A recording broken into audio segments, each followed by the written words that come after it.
May nararamdaman kang sakit sa mga paa mo at iniisip mong baka dahil ito sa sapatos, pero madalas hindi naman talaga dahil sa sapatos. Karaniwan, ito ay dahil masyadong maikli, masikip ang mga kalamnan at matigas, buhol-buhol ang mga fascia sa paa. Gagawa tayo ngayon ng dalawang ersisyo na gagawin natin ng magkasama. Sabayan mo agad para maramdaman mo agad ang epekto. Para sa unang ehersisyo, yumuko ka pababa, ilagay mo ang mga paa mo ng harapang bahagi ang nakadikit sa sahig at ibaba mo ang iyong mga tuhod. At kung ang kanang paa ang may problema, ilalagay mo ang kaliwang paa sa ibabaw ng kanang paa at itutulak mo ang sarili gamit ang mga kamay, habang ang kanang tuhod ay unti-unting itutulak paatras. Siguraduhin lang na hindi madudulas ang kanang paa at mananatili ito sa pwesto, kaya mas mainam gawin ito sa carpet o banig na hindi madulas. Patuloy kang umatras at mapapansin mong mas lalo mong mararamdaman ang hatak. Mas mararamdaman mo ang hatap lalo na sa hinlalaki sa paa. At hintayin mo muna hanggang sa lumalim ang pagunat.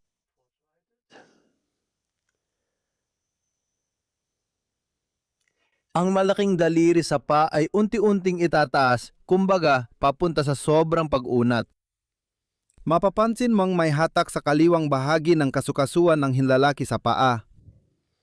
Pero pati na rin.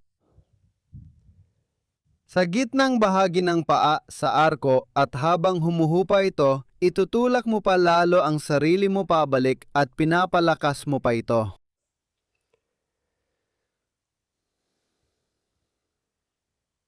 Laging umatras gamit ang tuhod habang bumibigay ito.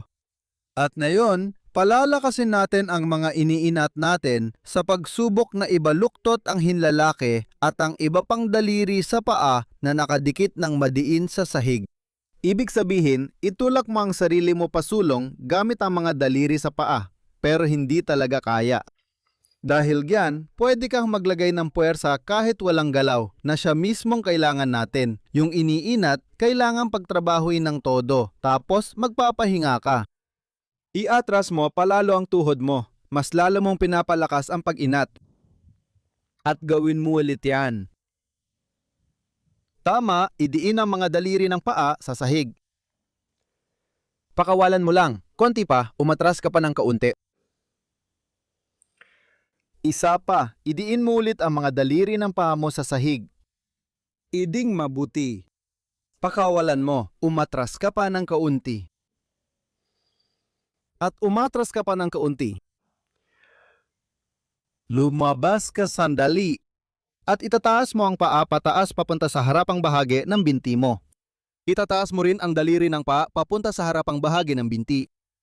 At talagang pinipilit mo. Ang aktibong pag-unat ang dahilan ng pag-iimbak ng mga bagong programa. Hilahin mo talaga paatras, konti pa, at konti pa ulit, tapos mag-relax ka ulit. Ganon. Tapos kunin mo ang ating maliit na rolyo, isang rolyo para sa fascia. Kung wala ka nun, kahit anong bilog na bagay, pwede rin tabla o rolyo ng pasta. O kaya isang spray na bote, isang bote ng tubig. Medyo malaki ang diameter nun. Mas maganda kung mas maliit na spray na bote. Kung anong meron ka, tapakan mo gamit ang mga daliri ng paa mo. Idin mo. Sunod, dahan-dahan mong ibaluktot ng kaunti ang mga daliri ng paa mo. At sa bawat pagbaluktot ng mga daliri ng paa, unti-unti kang umuusad gamit ang rolyo sa kahabaan ng paa mo. Papunta sa likod. At kapag nasa parte ka na masakit, doon mo idiin ng mas matindi. Maaring manatili ka pa ng sandali doon. At patuloy kang sumusulong paabante. Sa kalaunan mapapansin mo, ang pagbaluktot ng mga daliri ng paa mo ay hindi na nagpapausad sa rolyo. Pagkatapos, magpapalit ka. Dumadampi ka gamit ang mga daliri ng paa, pero pinananatili pa rin ang diin ng paa sa rolyo. Para mas maraming mga receptor ang ma-activate na tumutulong sa pag-relax. At para lahat ng mga basura o dumi na naipon sa talampakan, sa fascia, ay maitulak lahat paatras, kung saan mapupunta ito sa guya at kalaunan ay may lalabas din ng katawan. irolyo mo lang ng tuloy-tuloy. Kapag napunta ka na sa bahagi ng buto ng sakong, kadalasan ay nagiging sensitibo ito. Pwede kang magtagal doon ng kaunti. Nare-relax lahat dahil sa pagrolyo. At mas pinapalakas pa nito ang epekto ng ehersisyo na ginawa natin kanina. At pagkatapos, irolyo mo na sa sakong. Dagdagan mo pa ang diin kung kaya mo. Talaga?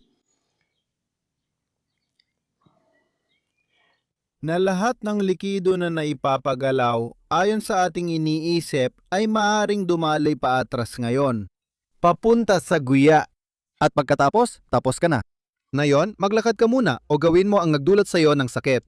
Mapapansin mong may malaking pagbabago. Gawin mo ang 2 ehersisyo minsan sa isang araw at tingnan ang resulta. Maganda at malaya ang hinaharap. Mahalaga itong maintindihan. Tingnan mo, kailangan nating maglakad ng 10,000 hakbang at kamakailan ay 7,000 hakbang araw-araw.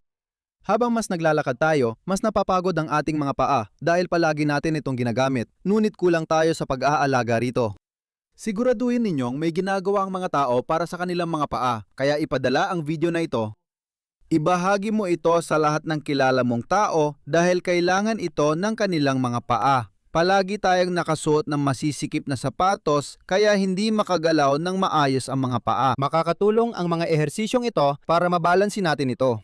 I-share ito. Kung gusto mo rin ang mga exercise para sa betis at tuhod bukod sa paa dahil napupuwersa rin sila ng ganito, pindutin at tingnan kung ano ang makikita mo.